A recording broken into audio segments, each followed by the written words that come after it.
I guess everything sort of changed when we bought our block of land out west, nearly 7 years ago, I guess now, and just became a lot more connected with nature, aware of nature, aware of what's happening out there. We back onto national park, but we are surrounded by cattle station on the other three sides. So you sort of see the man-made disaster, if you like, that is modern farming, old school farming, really, and untouched wilderness from the national park. And just became a lot more aware of what was around us and how we interact with it, with nature. And then, of course, we found bees. Okay, my name's Alex Derrick. Our Facebook page is Spices Hollow Native Bees. How I got here. Little bit of a roundabout journey. Started off as a motor mechanic. That was my first trade. Did 15 years in the automotive industry. While I was doing that, I went to TAFE at night and got all my welding tickets. And then I got sick of that, as you do, and decided to do a mature age carpentry apprenticeship. So did that, worked for various people, did my time, and then started my own business.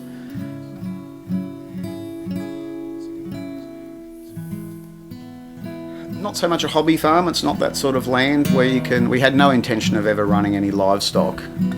It was more a place to escape, maybe set up some tourist cabins. I'm right into four-wheel driving and things and camping, so maybe being able to share that sort of bush experience with people from the city, because we're only an hour exactly from here to the farm gate, so it's not a big stress to get out there for a lot of people. They could slip out for a night or whatever, but just to keep it pretty raw and have somewhere to get away from the city. Yeah, pretty much.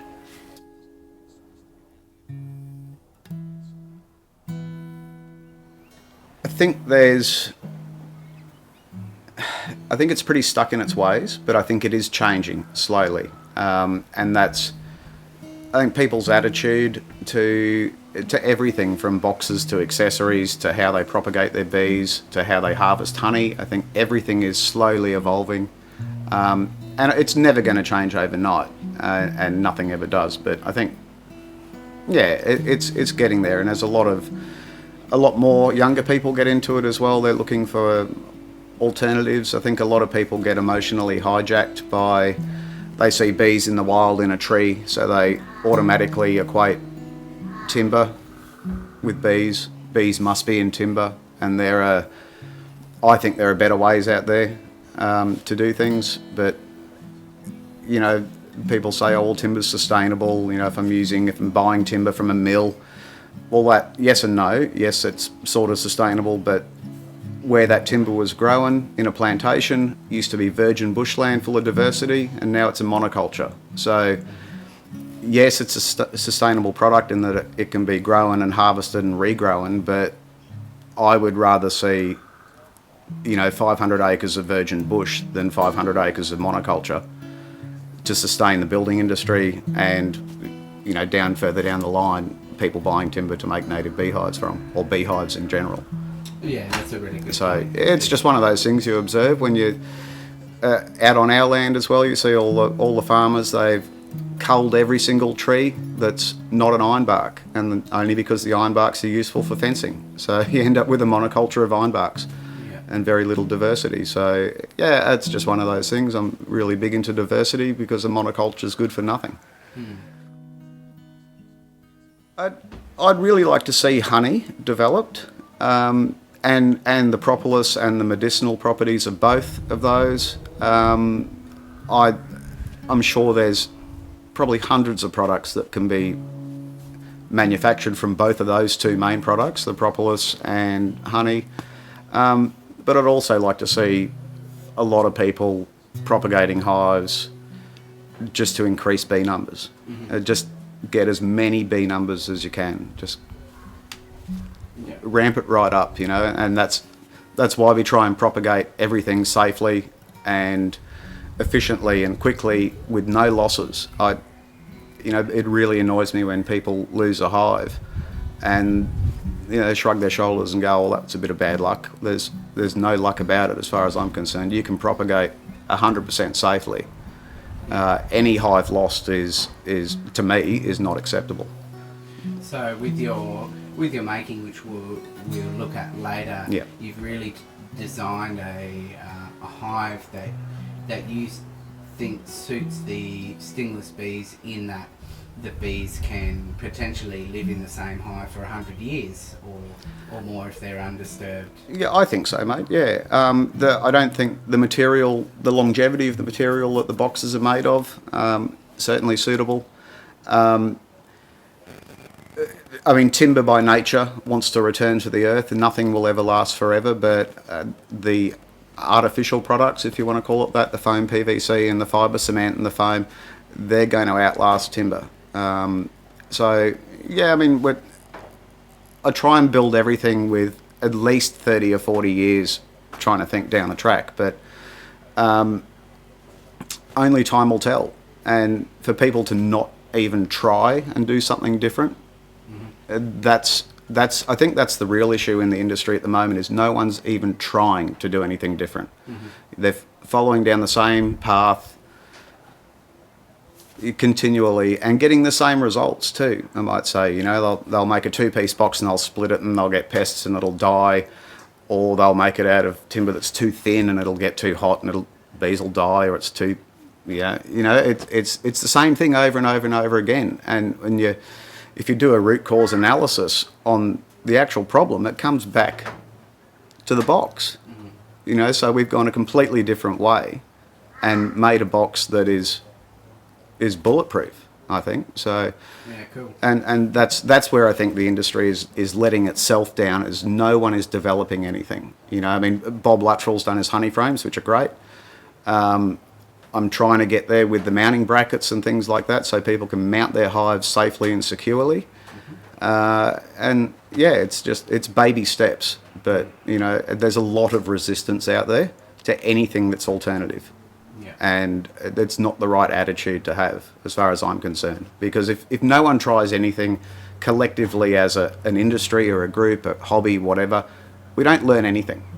Yeah. It's better to do something and fail than to not do anything at all, Yeah. as far as I'm concerned anyway. So, righto. So this is our new lightweight hive, and it came about as an evolution from using our Hebel hives, which are also a one-piece hive. And they work fantastically well, but the downside is they're 13 kilos and they're really, really difficult to move around. This one completed weighs just under 7 kilos. And yeah, just looking for alternative materials to stick with the one-piece box theme, because that's what I like to run. Construction-wise, the outside shell of it is 15mm foam PVC sheet, and then there's 40 millimeters of expanded polystyrene foam, EPS foam, and the actual hive chamber itself, where the bees are, is 6mm fibre cement. So all of those products in their own right are all non-toxic, and when they're put together they make an extremely thermally efficient box that's really durable. The foam PVC is a durable product in itself. It doesn't rot, it doesn't warp, it doesn't burn, it's self-extinguishing, and it's light. Sweet, so you got very nice fixings on the edge. Yep. Waterproof outside. Stainless steel, you got a little stainless steel bent piece of wire here. I do, yeah. So this is just been mucking around with the Doug Irvine style of clips. I haven't quite got them right yet, but once I get them right, then I'll make a jig so I can do them a lot more efficiently and quickly. But they seem to work really well. I really like the concept. What have you got in your lid there? Okay, so the lid is basically exactly the same construction. It's the 15mm foam PVC, then there's 40mm of the EPS foam, and this piece here is actually 5mm foam PVC sheet, as opposed to using fibre cement. There was no need to use it in here, it would just increase the weight. So yeah, the lid is 60 mil thick as well, and we have about 35 mil of lip that comes down around our hives. All of our hives, whether they were the Hebel hives or these ones here, all have a fitted lid, and I believe they're the only hive on the market that actually has a fitted lid. Security, stops the pests, sheds the water away from the side of the hive. A bit of a no-brainer for me. Now, when I look at your hives, I would say that I would favour this style of hive for adductions, which is something I'm doing, well, I have always done, but am doing more and more lately just because of the effectiveness on it. What sort of volume have you got in here? Because it looks like a really good size. Yeah, and you're right with the adductions. Adduction is the only way that we propagate our bees. And if you're going to sell or promote a box, a one-piece box that can't be split, then it's got to be a decent volume, so it will throw an adduction itself, or be a good mother hive. So all of these boxes here, they're all 6.5 litres, and I always write the volume on there because I keep forgetting. But 6.5 litres, I think, is a really good size for a mother hive. Depending on the species of the bee, you could go bigger, but I find I've had really good success doing adductions into anything from 4 litres to 8 litres, really. So I've settled on a happy medium at 6.5. I think it's a good volume. And I'm really keen to see how these goes. We've completed one adduction into one of these boxes now. The bees seem to love it. They're happy. And that was started in the middle of winter, and it's just finished now. So that box is in full shade as well, by the way, not by choice, it just happened to be that way. So the boxes are very efficient thermally. And you've done a lot of temperature testing, I see on Instagram, places like that. I've been watching that because not many people do it, but I think it's a really good practice to be aware as to what's going on with your hive. What have you seen with these hives and heat? I'd really like to have more accurate equipment, but so we've just done some really, really basic testing where we have 2 remote stations and 2 remote probes, and we've just been doing comparisons between timber hives that are clear finished and painted white, our Hebel hives that are painted white, and these hives. And these ones here run in full sun about 6 degrees cooler than a timber hive, than a clear finished timber hive, about 5 degrees cooler than a white timber hive, and about 2 degrees cooler than a Hebel hive, and that's in full sun. And they'll, on the cooling down period at night, they'll hold their temperature a lot longer than the timber and the Hebel. So they're really interesting observations with that, and it just confirmed to myself that I'm on the right track. Yep. So you make lots of different things. Do you want to quickly walk around and show us a few of the things that you make? Yeah, sure. So apart from all the hive stuff, let me see. We've got star picket mounts that suit an oath box or a Goodrich hive. Of course, I make them to suit our lightweight hives as well. A few different configurations of those, getting around depending on application. Log hives that we make. That starts off as a solid log. Yep. And I've carved the middle out of it, and it's about 8 litres capacity. And the idea with that was to maybe reduce its volume a little bit by putting some honey supers in the top of it. Yeah, wow. That's And, good. and that's what I'm talking about with thermal mass and timber in hives. That's what I think you'll need in a timber hive to keep your bees safe. We always try and build everything for a worst case scenario and hope for the best. Yeah. But if the worst comes, we're prepared for it. So That's quite a big roof on this other log hive. yeah, it is. This is the first log hive that I built, and I think it's blue gum. This one here. It actually had an existing hollow into it, so we've welded up a base, cap the bottom of it, cap the top of it, and with all of these log hives, they all get surfaced top and bottom so that they're completely flat and the bottom and the top are parallel to each other. So it's just a quality thing. You see a lot of people making log hives and there's horrible gaps everywhere between the lids and the tops, and we try and do anything we can to minimise pest intrusion. Yep.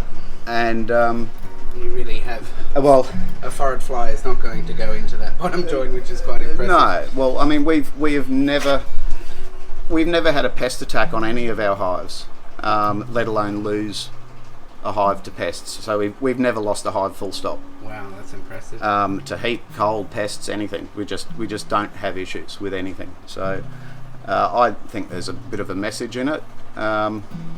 You've largely, I guess for the viewers, you've largely alleviated the major problem of boxes that have a join in the middle, where most of our pests come in. Yeah. So that doesn't surprise me, but I don't know how many people are doing it, but there'll be very few people doing what you're doing. Well, it's, there aren't all of the hives in nature with logs are one piece. Yeah. Obviously it's easier for them to defend a box that doesn't have any joins in it. They only have to defend the entrance. And when I see all the people there on social media or whatever who have split a hive and they've had a pest attack and they lose the hive, I think there's something else going on. I don't think it's just the spilt honey and pollen that attracts the pests. I think the bees must put out a pheromone as well, a stress pheromone, when the hives split and it's chaotic, and I think that is what brings the pests in. And I only say that just through my observations. When we do a rescue and we transfer the brood into one of our boxes and then remove all the nest contents, and we put them out in the backyard for the bees to forage on, never have I ever seen a pest on those stores. And there's broken honey, there's exposed pollen. Never have I seen a syrphid fly on it, forage fly, anything at all. So, and I think that's because there's no bees there. There's no stressed out bees. So, and that just comes back to why we only do adductions as well. It's apart from being incredibly educational to see them build from absolute scratch. I personally just believe it's a much safer way to do it, and if you have a nice strong mother hive, you can easily get 2 complete strong colonies a year. Mm-hmm. And I don't think that's possible by splitting. But that's just the way we do it. That's our personal opinion and our personal preference. I just don't like taking chances. Yep. So that's how we do it. You would like to be doing this full time, making all the things you make for stingless beekeepers in Australia? Yep. Totally. It's the evolution from building houses for people to building houses for bees and accessories for those houses for bees. It's what I'm passionate about. It's all I want to do. Anything bee related is all I want to do. Yeah. Really. So yeah, it's a sustainable thing to do. It's a good thing to do. And if you can make a living out of it, maybe not a good living, but you can make some living out of it, then even better. So I'm really impressed with the quality of your brackets and your boxes and things. Everything you make is really high quality and done right. So Too kind. it's part of the reason why I'm out here, interviewing you, is because I'd like to see some support for what you do. Yeah. So, Yep. thank you very Okay. much for taking part. No, in my the pleasure. interview. My pleasure, Nick.